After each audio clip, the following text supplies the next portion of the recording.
تو اللہ نے فرمایا قل یحییھا الذی انشأھا اول مرہ، اول کہتے ہیں پہلی بار۔ اللہ تعالیٰ فرما رہے اے نبی صلی اللہ علیہ وسلم آپ ابو جہل کو اور قیامت تک آنے والے ایسے انسانوں کو سمجھا دو کہ ہمارے سوال کا پہلے جواب دو، تم سوال مت پوچھو۔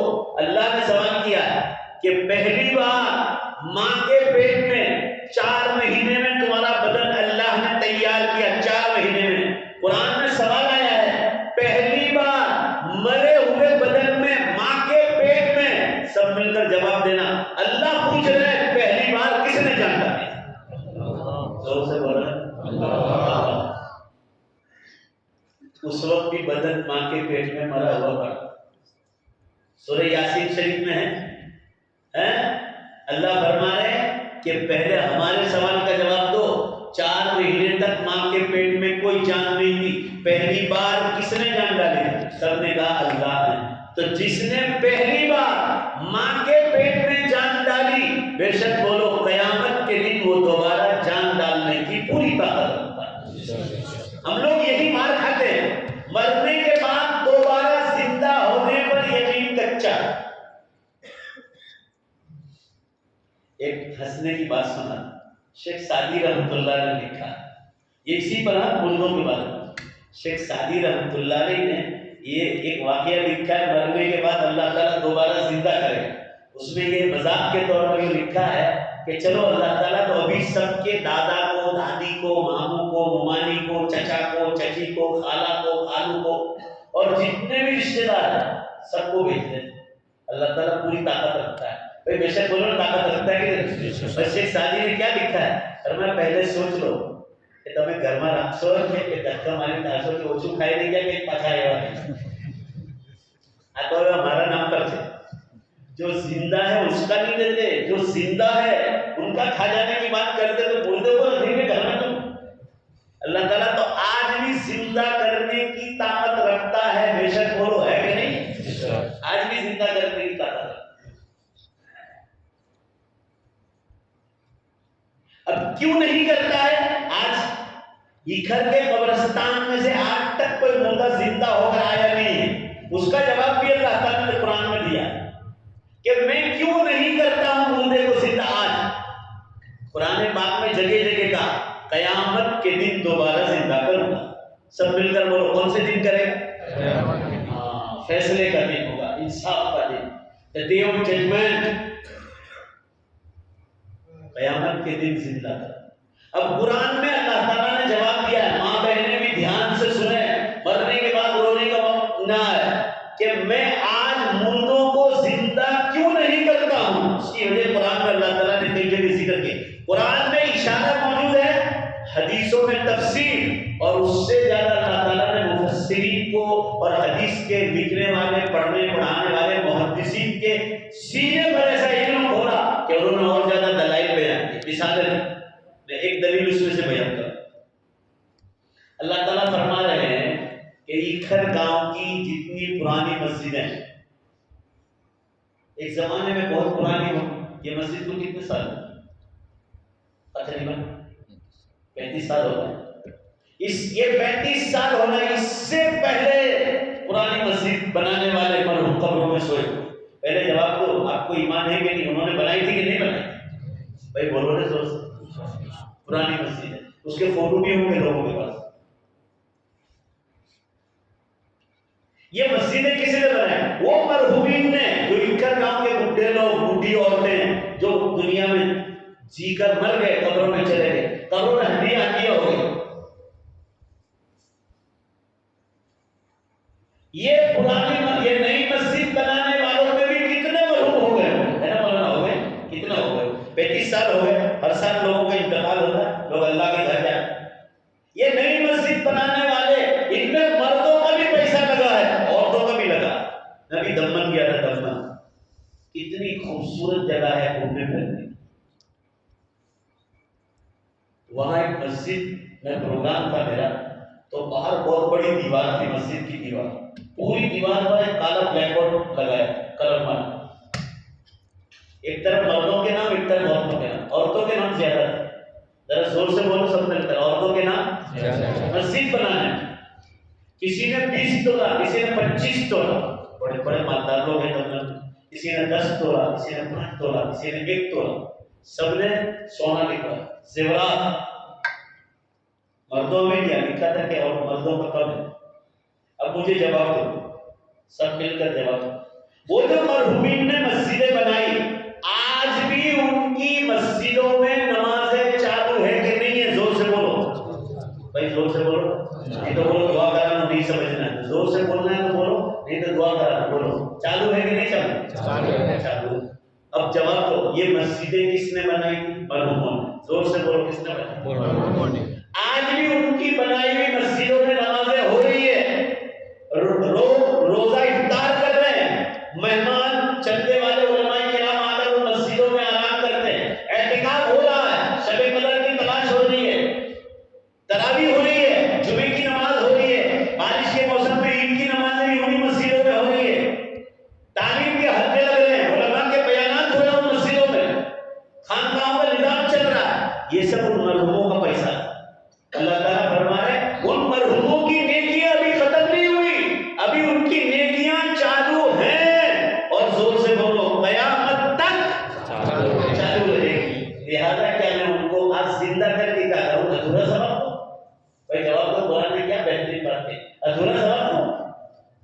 آج ان کو پیدا کر کے کیا کروں؟ ابھی تو ان کی نیکیاں چالو ہے, اور ان کی نیکیاں تو پوری ہو رہی ہے. ان کی نیکیاں قیامت کے دن پوری ہوگی. لہذا ان کی نیکیوں کا پورا ثواب سب مل کر بولو کون سے دن ملے؟ تو قیامت کو تو آنے دو, قیامت کے دن نیکیاں پوری ہوگی. آج زندہ کر کے کیا کروں؟ آج زندہ کرنا کوئی فائدہ نہیں. وہ بھی نیکیاں حاصل کر رہے ہیں, ثواب لوٹ رہے ہیں, ان کی قبروں میں نور پھیل رہا, ان کی قبروں میں نور پھیل رہا. وہ مزے لوٹ رہے ہیں, جنت کے مزے لوٹ رہے ہیں. وہ انتظار کر رہے ہیں قیامت کے دن کا.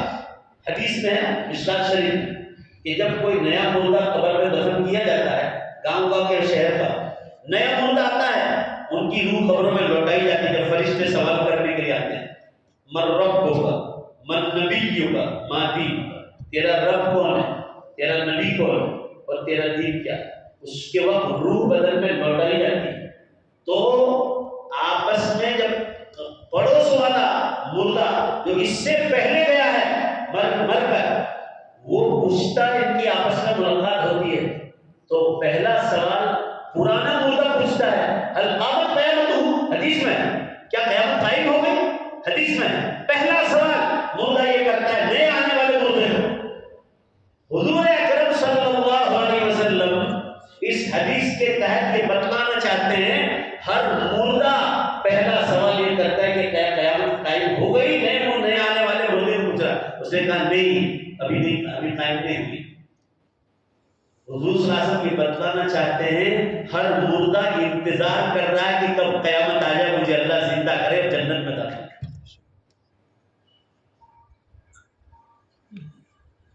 اور آج آخری زمانے کے مسلمانوں کی حالت ہے کہ کوئی یہ بتلائے کہ بھائی قیامت قریب آ گئی ہے, تو ان کو دور لگ رہی ہے, اور اپنا کہیں قیامت آئی کرے. اللہ سروں پر آ گئی, سروں کے اوپر آ گئی. قیامت کی بڑی نشانیاں 4 پوری ہو گئی. دھواں آئس لینڈ سے نکل گیا 2010 میں. آپ کو میں نے پچھلی بار تفصیل سے بتا دیا, دنیا کے ایئرپورٹ بند کر دیے گئے, سارے ایئرپورٹ بند ہو گئے. اتنا دھواں پورے یورپ میں, امریکہ میں اور فرانس میں کہ ادھر جانے والے جتنے ہوائی جہاز تھے ٹوٹل بند کر دیے. قرآن میں اس کا پورا 25 میں بیان آیا کہ دھواں ایسا نکلے گا کہ لوگوں کو اپنی پکڑ میں لے. یکشناس عذاب علیم, دردناک سزا ہوگی جب دنیا میں آئی. وہ دھواں نکل گیا, اور 10 دن تک وہ دھواں نکلا, جس سے پورا امریکہ, فرانس اور یورپ اس کی پکڑ میں. اتنا بڑا دھواں کبھی نکلا ہو تو بتاؤ, اتہاس میں بتاؤ مجھے کبھی. 3 بڑے زلزلے آ گئے. ابھی میں ترکی سے آیا, 4 مہینے ہو گئے, آنکھوں سے دیکھ کر آیا. جو ترکی میں بھوکمپ آیا, 1,10,000 آدمی مارے گئے, 1,10,000. یہ تو گورنمنٹ بتلا لی, وہ تو اللہ ہی بہتر جاننے کی کتنے مرے. میرے اور آپ کے اندر کوئی عیب ہوگا بھائی, جلدی سے بتاؤ.